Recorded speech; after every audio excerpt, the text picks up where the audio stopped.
When it came to the money beliefs or building my business, I recognized asking the mentors or advisors or coaches, like, what did they think? Was I making a correct decision? Questioning, if it would work or not. Ultimately, like really wanting their blessing, their okay in order to move forward. But what I recognized over this past weekend of like, oh, okay, this is what I had been doing. I wasn't paying for their perspective. I was paying for their permission.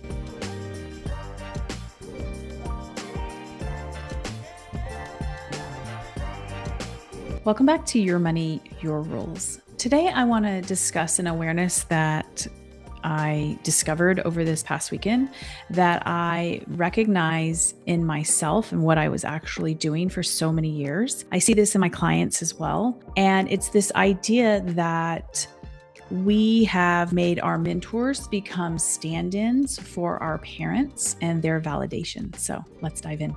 Pretty much every area of my life besides money and business, I don't really listen to authority figures. I'm very anchored in and trusting myself, and I move from certainty from that place. But with money and business, that has been something that's been a little bit more tender for me, probably obviously because of, if you've listened to previous podcasts of my wounding around money, around business, I would even say money trauma, even business trauma. So there's that like little bit of like tinge or sensitiveness that I have around money and business. And for me, that has been something that has been such a sensitive topic for me that I have sought plenty of advice, plenty of advisors, mentors, coaches, consultants, books, courses, you name it, I've done it. And I think that that's probably because it has been a sensitive topic for me and because I have desired it and I have wanted that more probably than I have wanted some other things in my life.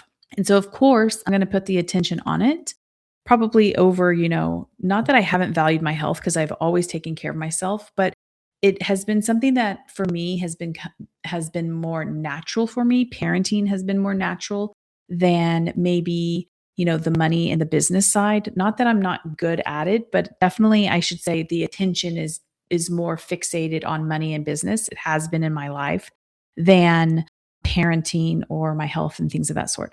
So naturally, because I've had this desire and the want for it, right? The want for more money, the want for business and all of that kind of stuff was stronger. I've hired people in that realm, like I mentioned. And what I recognize is that I had and used to, I don't do this anymore. I have outsourced my decision making to them. I held their beliefs or ideas higher than I held my own. I literally put them on a pedestal. I have friends that put medical professionals, on a pedestal and they view them as the authority figure. So we all do this in different ways. And I think what I have noticed for myself and for clients is that tenderness around money and business.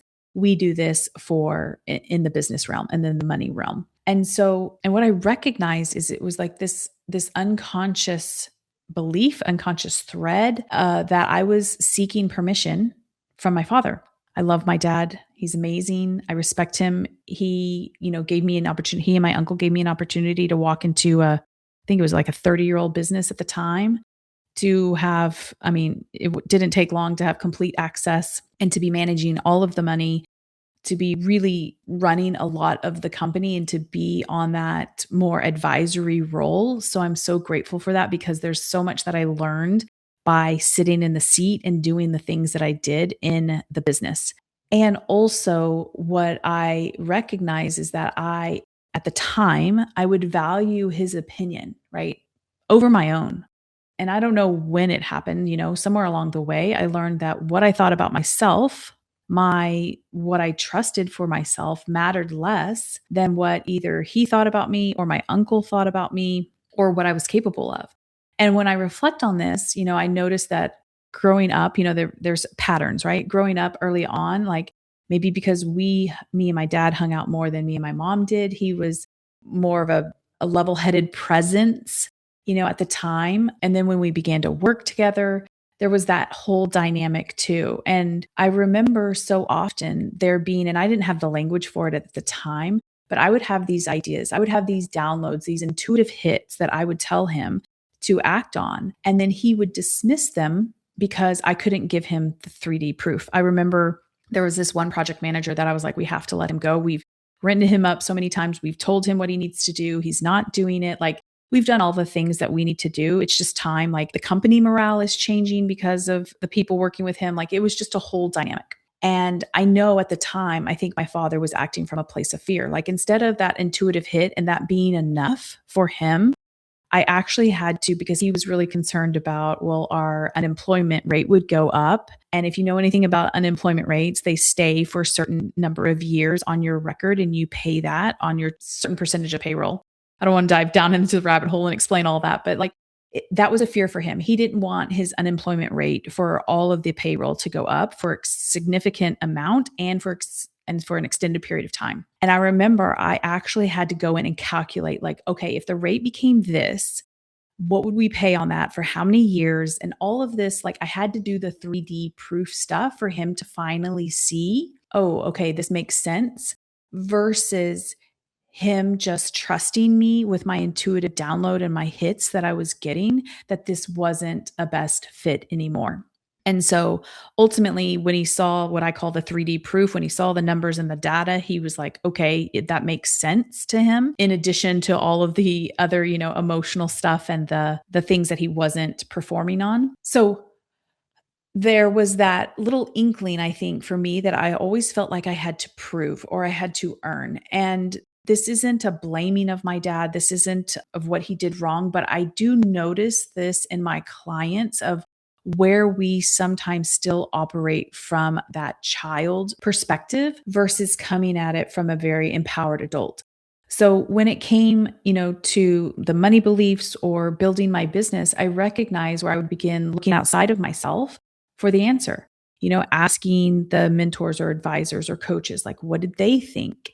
Was I making a correct decision? Questioning, if it would work or not. Ultimately, like, really wanting their blessing, their okay, in order to move forward. And this realization of unconsciously assigning them authority that actually belonged to me. And what I recognized, this is, didn't recognize this at the time, but what I recognized over this past weekend of like, oh, okay, this is what I had been doing. I wasn't paying for their perspective. I was paying for their permission.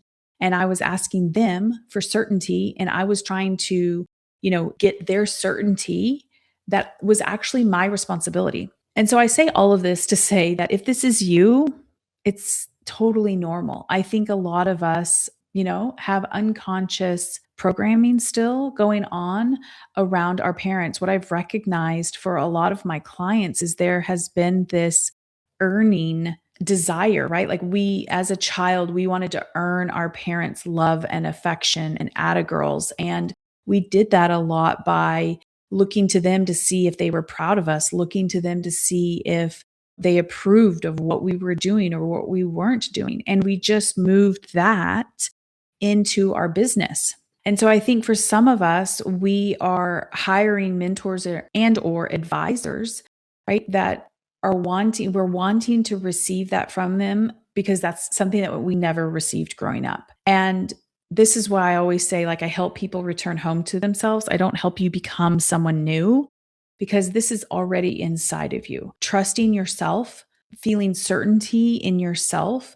No mentor, no advisor, no parent can ever give you that. And I think when you come from that place, when you come from, I trust myself, I love the perspective that they give me. I love the information or the advice that they give me, but I'm ultimately going to, run it through my filter. The difference is we're no longer outsourcing our knowing. We are valuing discernment. We are valuing perspective that someone might give or the advice that they might give. But like I tell all of my clients, like, you have to run it through your filter and your intuition, and you have to move from, that place. Like, I'm not in your body. Only you are in your body. Only you know what that feels like. I don't know what's best for you. Only you know. And I think definitely in the business world, we have built a society around people like gurus and experts, and like, oh, they have so many years in business and they've made so many millions of dollars, and add on all of the things that they say. And then we think, oh gosh, they know more than me. But nobody knows your business like you know it. Nobody knows your body and your intuition like you do. And I think that's one of the biggest things and the most powerful things and the most loving things that I can do for my clients is empower them again, right? Like we've always had it. We had to move away from it, kind of feel disempowered to then move back into it, and to empower you to trust yourself above everyone and everyone else. And that I'm not saying don't listen to them. I'm just saying don't take their perspective or their advice with more weight than what yours is. And I think it's a skill that we all need to master and to move from. Okay, so I want to leave you with a couple of questions to reflect on and to ponder. Where are you seeking permission instead of seeking support? Like, think about when you go to ask someone that maybe you're working with or an advisor of yours, are you going to them from the energy of, I want to feel supported and they give me some perspective and some discernment? Or am I going to them to help them? I want them to tell me the answer. Whose approval am I still trying to earn? What decision do I already know the answer to that I'm actually not taking action on, that I'm still outsourcing? And then the last one is, if no expert, which I don't even like that word, but like if no expert or advisor, I had an advisor in my corner existed, what would I choose? And I think those are really powerful questions to sit with, to ponder and to contemplate over the next week of like, and I notice where I still do this. And I was having a meeting with my SEO team and I told them, I said, I don't like it. We're not going to do it this way. And that person probably wouldn't have said that a couple of years ago. I would have curtailed to them. I would have, I don't want to say bowed down, but definitely been more sheepish because they have so many years of experience and they have so many clients that they do this with. And like my brain would have come up with all of the reasons why I should trust them over my own knowing versus asking myself, what did I actually want to do? Did it feel good this way? Did it, all of the questions that I asked myself to get to the place of like, no, I don't want to do it this way. This is what I want. We're going to have to figure out how to put all of your SEO into my box, not me fitting into your SEO box. So I want to also say that mentors and advisors, they have their place, right? The best ones that I have ever worked with, they did not teach me to depend on them. They taught me to trust myself. Because the goal is not to replace one authority figure with another. The goal is to become your own authority in your own life, to trust yourself above everybody else. And I know that that can feel intimidating at times, when you're sitting across the room with someone that has more letters behind their name than you don't even know what it means, or they have more years of experience than you do. But they don't have more years of experience in your own business. They don't have more years of experience in your body than you do. And they don't know what your intuition, is telling you. And you have to trust that. And you have to lean on yourself and your intuition and certainty more than you lean on anybody else. So I wanted to say, trust yourself, trust your knowing, trust your intuition. Like it is there for you. It is direct telephone line from God. So trust that.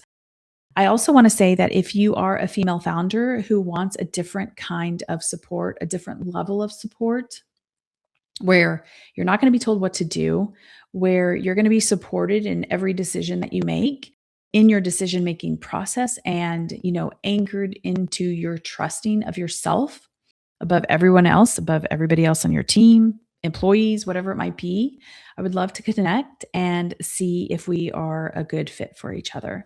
I'll include the application link in the show notes below. Okay, that's all I have for you. Contemplate those questions, think about them.